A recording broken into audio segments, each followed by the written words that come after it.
Placé sous le thème Modernisation et réhabilitation des infrastructures de transport, l'urgence africaine.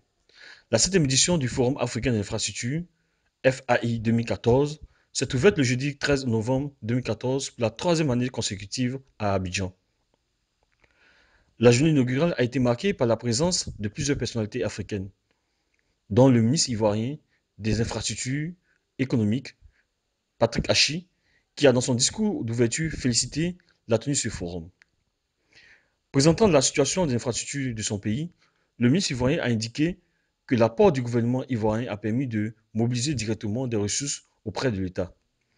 À ce propos, il a révélé que le Fonds d'entretien routier, FER, a pu mobiliser par la fiscalité 150 milliards de francs CFA pour le financement de l'entretien routier en 2013 et 300 milliards sont attendus pour l'année en cours.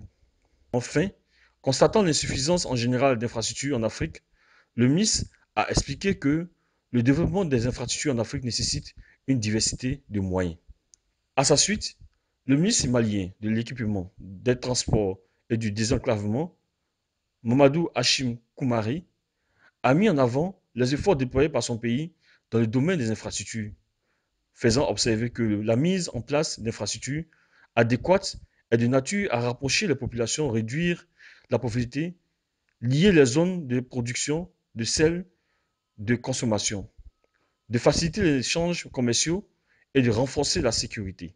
Pour nous, c'est très important de voir qu'il y a une véritable volonté de tous les acteurs, qu'ils soient politiques et techniques, pour faire quelque chose pour surtout la durabilité des installations. Et là-dessus, on se rend compte que nous-mêmes, Français, on a eu aussi tous ces genres de problématiques, on travaille là-dessus. Et on va essayer de trouver une formule justement pour se rapprocher un peu des acteurs locaux, pour les aider justement, les assister et participer justement à la durabilité de ces infrastructures. Donc on est sur ce salon aujourd'hui avec des panels et des conférences de qualité sur le besoin vital de l'entretien routier et des infrastructures des divers pays de la CEDEAO.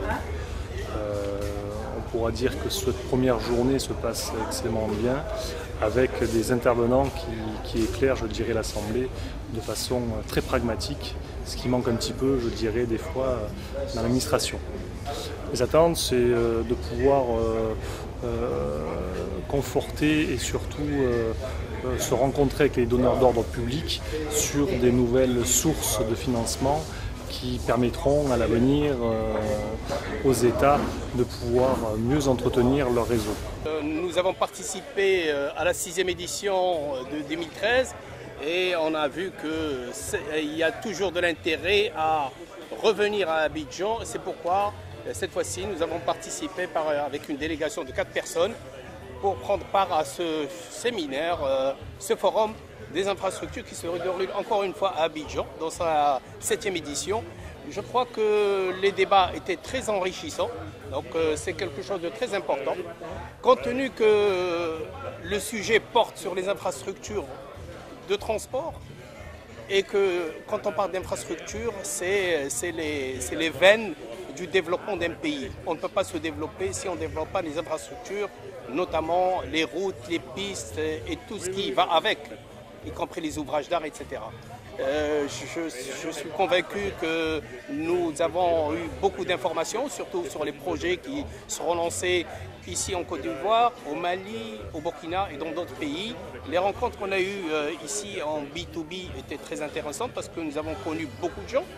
Nous envisageons d'implanter une filiale ici en Côte d'Ivoire. Voilà. Donc, et puis voilà, je vous donne rendez-vous à la 8e édition à Marrakech. Donc, nous participons au Forum africain des infrastructures depuis 4 ans. On était là l'année dernière. Et cette année, il est consacré à la maintenance des ouvrages, qui est une partie très importante, et au PPP, donc projet de participation publique-privée.